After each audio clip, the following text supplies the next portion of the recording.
Yes proceed. My Lord, N client சார்பா நாங்கள் statement of guilt submit பண்ணியிருக்கோம். Yes proceed. என்னப்பா, உனக்கும் ஆக்சிடென்ட்ல இறந்து போன பாண்டியனுக்கும் முன்பகை இருந்துச்சா? அதை நீ ஒத்துக்கிறியா?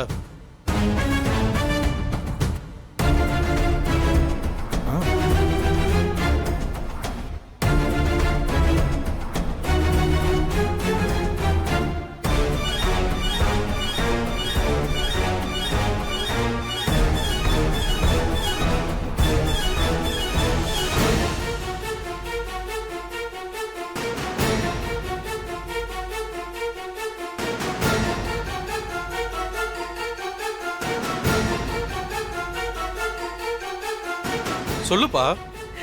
ஐயா அப்படி எதுவும் இல்லைங்கய்யா. எங்க மருமகனை விட்டுருங்கய்யா. இது வெறும் விபத்துங்கய்யா. ஐயா எங்க மாமா ரொம்ப நல்லவரு. அவர் எந்த தப்பும் செய்யலையா. அப்புறம் எதுக்குமா கோர்ட் வரைக்கும் வரணும்? உங்களுக்குள்ள பேசி தீர்த்துக்க வேண்டியதானே? நீங்க அவர் நிரபராதின்னு நினைச்சாலும் ஒரு மரணத்துக்கு பின்னாடி ஏதாவது ஒரு குற்றம் இருந்தா அதை கண்டுபிடிச்சு தகுந்த தண்டனை வாங்கி கொடுக்கறது தான் நீதித்துறையோட கடமை. வழக்கு நடக்கும் போது இந்த மாதிரி குறுக்கிடக்கூடாது. உட்காருங்க. உட்காருமா. உட்காரு. என்ன மாறன், பதில் சொல்லுங்க.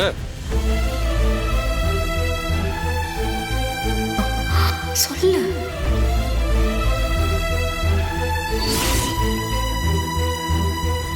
மாறா, இது கோர்ட். மக்களோட பிரச்சனையை தீர்த்து வைக்கிற இடம். கோவிலுக்கு சமம். இங்க நீ உண்மையை மட்டும் தான் சொல்லணும். எந்த சிச்சுவேஷனையும் தயவு செஞ்சு போய் மட்டும் சொல்லிடாத.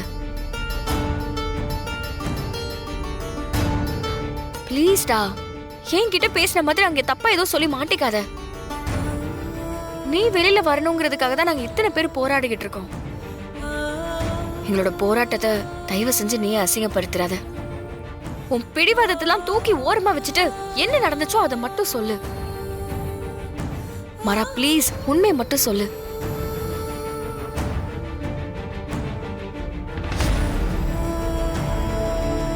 மாறா ப்ளீஸ், உண்மையை மட்டும் சொல்லு. சொல்லுப்பா. எவ்வளவு நேரம் இப்படியே நிப்ப? உன் மௌனத்துக்கு பகை இருந்தது உண்மைன்னு எடுத்துக்கலாமா?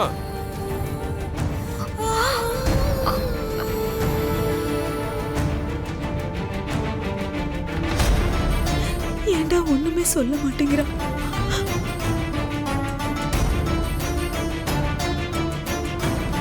ஐயா, பாண்டியனுக்கு எனக்கு எந்த முன்பகையும் இல்லை.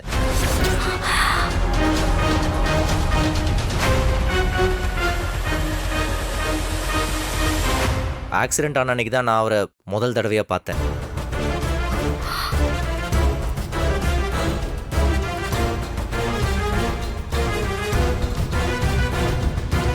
ஆக்சிடென்ட் ஆனப்போ பதட்டத்தில் கார் நிறுத்தாமல் போனது என்னோட தப்பு தான்.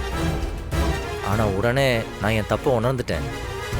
இந்த கேஸில் சட்டத்துக்கு உட்பட்டு என் பக்கம் இருந்து என்ன ஒத்துழைப்பு கொடுக்க முடியுமோ அதை இந்த நிமிஷம் வரையும் கொடுத்துக்கிட்டு இருக்கேன். திரும்ப திரும்ப இந்த வழக்கை ஏன் திசை திருப்ப பார்க்குறாங்கன்னு எனக்கு சத்தியமாக தெரிலங்கய்யா. என்னங்க, அவர் சொன்னதே சொல்லிக்கிட்டு இருக்காரு. நீங்க என்னமோ வேற ஏதோ சொல்ல போற மாதிரி பேசுனீங்க. ஐயா, அது வந்து இந்த கேஸை பத்தி எதுவும் தெரியாதுல்ல? கிளைண்ட் என்ன பேச போறாங்கன்னு தெரியாதா? இப்படி முழிக்கிறீங்க. இல்லைங்கய்யா, அது உட்காருங்க.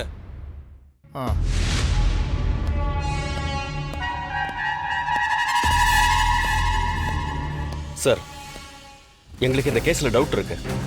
ஒரு நாள் இவரை ரிமாண்டில் வச்சு விசாரிக்கிறதுக்கு அனுமதி வேணும் சார். ஒரு நாள்ல உங்க டவுட் கிளியர் ஆயிடுமா? விசாரிச்சு முடிச்சிருவீங்களா? முடிச்சிருவோம் சார். இப்படி சொல்லி சொல்லியே வருஷ கணக்கா எத்தனை கைதிகளை ரிமாண்ட்ல வச்சு விசாரிப்பீங்க? அதே மாதிரி இந்த கேஸையும் இழுக்காம சீக்கிரம் முடிச்சு கொடுக்குற வழியை பாருங்க.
உங்கள் வீட்டுக்காரர் இப்படி பண்ணிட்டாரு?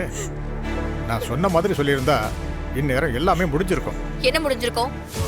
பெர்மனண்டா அவர் ஜெயிலுக்கு போயிருப்பாரு அதானே? ம். அவனை மொத்தமா உள்ள அனுப்பிடலான்னு பிளான் பண்றீங்க இல்லையா? வாங்குற காசுக்கும் பாக்குற வேலைக்கும் கொஞ்சமாவது உண்மையா இருக்க ட்ரை பண்ணுங்க சார். இந்த மாதிரி ஆளுங்களா லாயரா இருக்கிறது கோர்ட்டுக்கு தான் அவமானம். நீங்க போட்டிருக்க கருப்பு கோர்ட்டுக்கு அவமானம். தயவு செஞ்சு என் கண்ணு முன்னாடியே நிக்காதீங்க, போயிடுங்க. இல்ல வேற மாதிரி ஆயிடும்.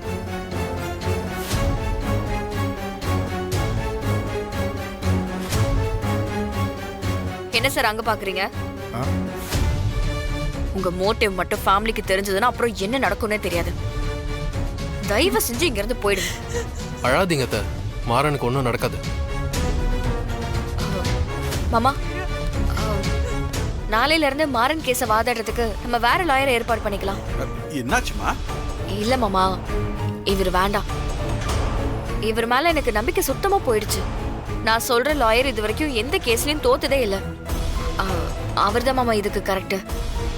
சரிம்மா, உனக்கு சரின்னு தோன்றத செய்மா. ம், சரிங்க மாமா.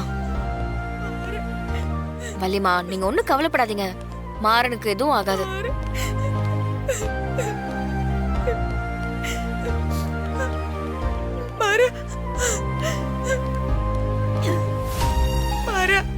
என்னத்த இப்ப எதுக்கு அழுது ஆர்ப்பாட்டம் பண்ணிட்டு இருக்க? ஒரு நாள் தானே, நான் போனோடனே வந்துடுவேன். பிருந்தா, என்ன நீ? நாளைக்கு வந்துட போறேன். அத்தைய பத்திரமா பாத்துக்கோ. வரேன் த. மாறா,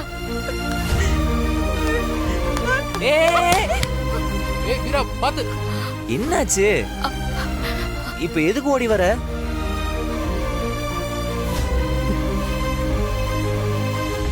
சொல்லிட்டு தானே வந்தேன். இல்ல அங்க லாக்அப்ல நீ. இரு, நான் சொல்றத கேளு. நடக்கிறதெல்லாம் பார்த்தா அப்பா எப்படியும் சாப்பிட மாட்டாரு, சரியா தூங்க மாட்டாரு. அத்தை ஒரு பக்கம் உட்காந்து அழுதுகிட்டே இருக்கும். நீ தான் பார்த்துக்கணும். பார்த்துக்கோ. எனக்கு ஒன்றும் இல்லை, நான் வந்துடுவேன். ம் மாறா, ம் எதை பத்தி நீ கவலைப்படாத. நான் இருக்கேன். நான் எல்லாத்தையும் பாத்துக்கிறேன்.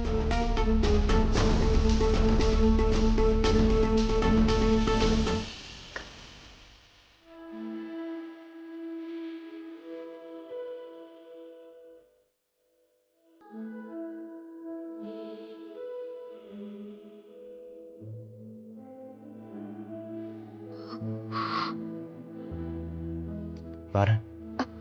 பத்திரமா இரு.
பாரு, சாப்பிடு. வேண்டாம் வள்ளிமா.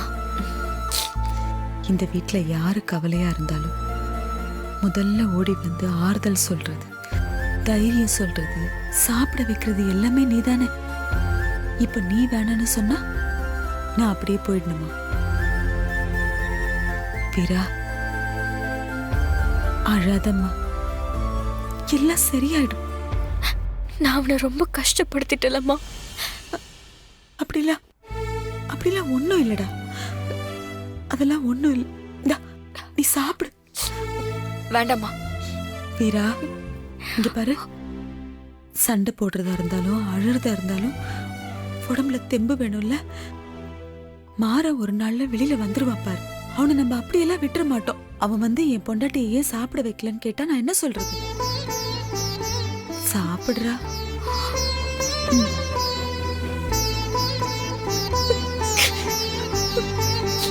வீரா, அழாதம்மா.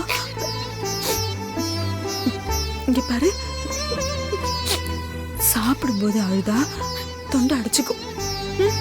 சாப்பிடு. சாப்பிடுறா. போதும் வள்ளிமா. கொஞ்சம்.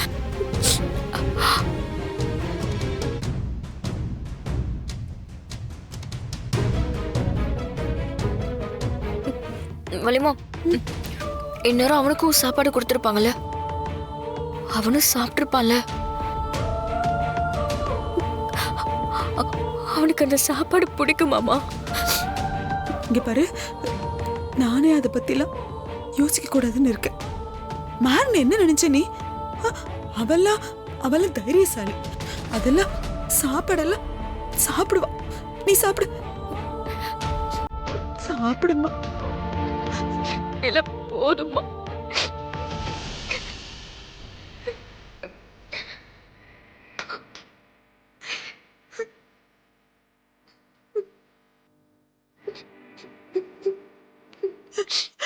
ரொம்ப கஷ்டமா இருக்குமா. அவ ஒரு நாள் தான் ஜெயில இருக்க போறான். அது அவ்வளவு பெரிய விஷயம் இல்லதான். எதுக்கெல்லாம் நான் எதுக்கு ஃபீல் பண்றேன்னு பாக்குறவங்க நினைப்பாங்க. ஆனா முடியலம்மா. தப்பே செய்யாம உள்ள இருக்கா. தாங்கிக்கவே முடியல.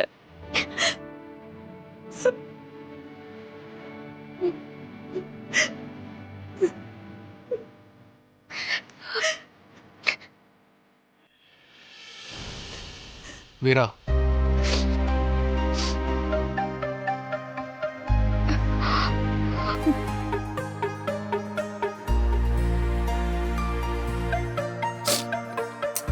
மாறனுக்கு ஒன்றும் ஆகாது வீரா. அவன் கண்டிப்பா வந்துருவான். ஒரு நாளுங்கிறது கண்ணை மூடி திறக்கிறதுக்குள்ள போயிடும். நான் அவனுக்கு மட்டும் அண்ணன் இல்ல, உனக்கும் அண்ணன் தான். உன் லைஃபை நான் அப்படியே விட்டுற மாட்டேன் வீரா. மாறனை வெளியே கொண்டு வர என்னால என்ன பண்ண முடியுமோ அதை நான் கண்டிப்பா செய்வேன். அவனை மொத்தமா இந்த கேஸ்ல இருந்து காப்பாத்தி நான் கொண்டு வருவேன். அழாதம்மா. வள்ளி, வள்ளி, நான் இங்க வா வள்ளி. வரேண்ணா. சொல்லுண்ணா.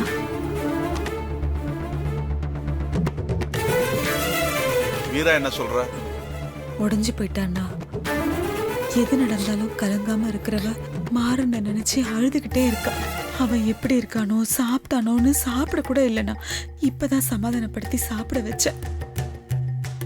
நீ அவளை தனியா விடாத, எப்பவும் பக்கத்திலே வச்சுக்க. நீயும் அவ கூட சேர்ந்து அழுதுகிட்டு இருக்காம அவளுக்கு தைரியம் கொடு. அவன் வந்துடுவான். அப்பா, வீரா என்ன சின்ன குழந்தையா? அவ அதெல்லாம் புரிஞ்சுப்பா. தைரியமான பொண்ணுப்பா வீரா. என்ன வீரா? உங்களை காப்பாத்த ஒருத்தன் அவன் லைஃபே ரிஸ்க் எடுத்து வச்சிருக்கான். ஆனா நீங்க அந்த கவலையே இல்லாம பேசுறீங்க. எப்படிதான் உங்களால இப்படிலாம் இருக்க முடியுதோ?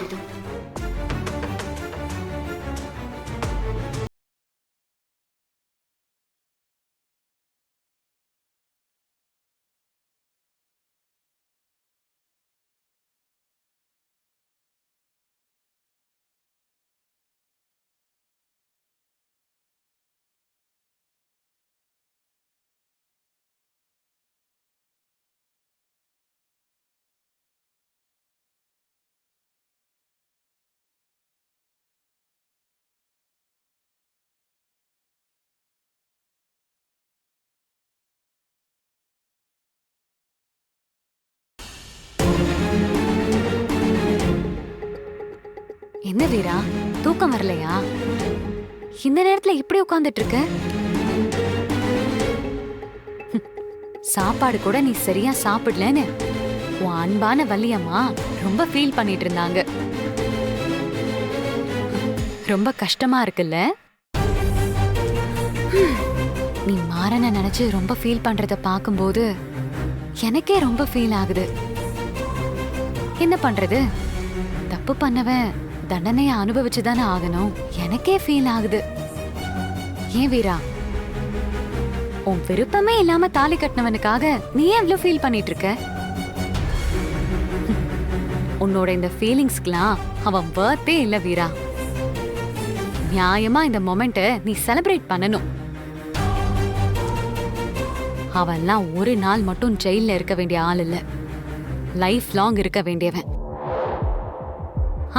இங்க பாரு, நான் நம்ம அண்ணனுக்காக மட்டும் செய்யல, உனக்காகவும் தான்.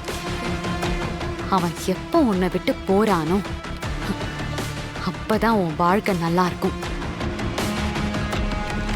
இனி நீ தனியா இருக்க பழகிக்கோ. அவன் எப்படியும் திரும்பி வரமாட்டான்.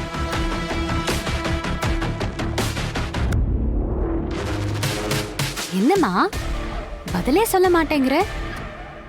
இல்ல, என்ன பார்த்தா பேசுறதுக்கு நீ ஏதோ பெருசா ப்ரிப்பேர் பண்ணி வச்சிருக்கேன்னு தெரிஞ்சது. நான் ஏதாவது இடையில பேசி உனக்கு ஏதாவது மறந்துருச்சுன்னா உன் மனப்படம் போயிடுமேமா. அதனால தான் பேசி முடிக்கட்டும்னு வெயிட் பண்ணேன். எப்படி என் புருஷன் லைஃப் லாங் ஜெயிலே இருப்பானா? அது வரைக்கும் எப்படினா இப்படியே கை கட்டிட்டே வேடிக்கை பார்த்துட்டு இருப்பேன் நினைச்சியா? அப்போ அவன் திரும்பி வருவான்னு இன்னும் உனக்கு நம்பிக்கை இருக்கா? வருவான், நான் வர வைப்பேன். அவன் நிரபராதிங்கிறத நான் ப்ரூவ் பண்ணி காட்டுறேன். உன் கண்ணு முன்னாடியே நானும் மாறணும், ரொம்ப சந்தோஷமா கடைசி வரைக்கும் வாழ்ந்து காட்டுறோம். அப்போ பழைய சினிமால வர ஹீரோயின் மாதிரி கேஸ் ஃபைல தூக்கிட்டு கோர்ட்டுக்கும் ஸ்டேஷனுக்கும் நடையா நடந்து டைம் வேஸ்ட் பண்ண போற. என்ன பண்றது, நீ வில்லியா மாறிட்ட. அப்போ நான் ஹீரோயினா இருந்துதானே ஆகணும். ஆனா என்ன, உனக்கு எதிராக ஹீரோயிசம் பண்றதுதான் ஒரு கிக்கே இருக்க மாட்டேங்குது. ஒவ்வொரு தடவையும் நீ ஏதாவது பண்ணுவ, நான் அதை பண்ணாதன்னு சொல்லுவேன். எப்படியும் நீ எதை கேட்க மாட்ட. கடைசியில எப்பவும் நடக்கிற மாதிரி நான் ஜெயிச்சிருவேன், நீ மொக்க வாங்கிருவ. ஒரு மாதிரி போர் அடிக்குது. வீரா, இப்போ உன் புருஷன் இருக்கான்ல, அவன் ஜெயில இருக்கான், அத மறந்துடாத. கரெக்ட் தான், என் புருஷன் இப்போ ஜெயில தான் இருக்கான். இத்தனை நாளா பாவம் நீயும் ஏதோ சதிலாம் பண்ணி தோத்து போயிட்டு இருக்க. அதான் சின்னதா கொஞ்சம் சந்தோஷப்பட்டுக்கான விட்டுருக்கேன். சந்தோஷமா இருக்கா? இல்ல ஏதாவது ட்ரீட் வைக்கணுமா? அப்படியே ரூமுக்கு போயிட்டு ராத்திரி எல்லாம் தூங்காம ஒரு நோட் எடுத்துக்கோ. அப்புறம் என்னெல்லாம் சதி பண்ணலான்னு யோசிச்சு முடிவு பண்ணு. அது எல்லாத்தையும் நான் ஈஸியா காலி பண்றேன். உன் அக்காவை நீ ரொம்ப சாதாரணமா எடை போடுற. இது உன் ஃபியூச்சருக்கு நல்லது இல்ல செல்லம்.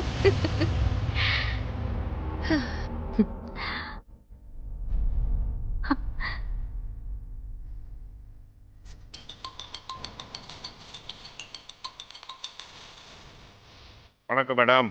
ஒன்றும் இல்ல, நம்ம தியாகி அங்க தூங்கிட்டு இருப்பார்ல, அவரை கொஞ்சம் காட்டுங்களேன். ஓகே.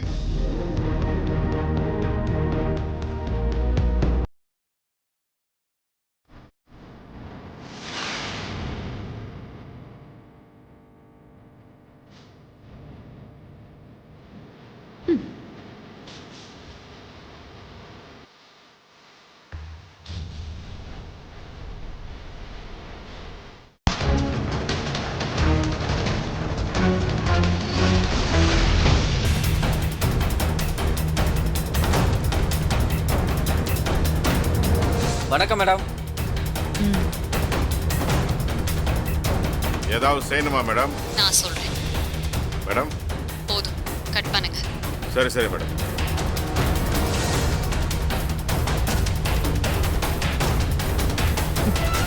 உன் புருஷனை சுத்தி 3 பேர் உட்கார்ந்துருக்காங்க பாத்தியா? கொலைகாரனுங்க, மோசமானவனுங்க. உன் புருஷனோட பாதுகாப்புக்கு நான் தான் அவனுங்களை பாடி கார்டா வச்சிருக்கேன். இப்ப சொன்னாலும் சத்தமே இல்லாம மொத்தமா முடிச்சிருவாங்க. என்ன அப்படி யோசிக்க வச்சிடாத வீரா. ஏன்னா உன் புருஷனை கொல்றது என் நோக்கமே இல்லை. அவனை கொஞ்சம் கொஞ்சமா சித்திரவதை செய்யணும். அதுக்கு அவன்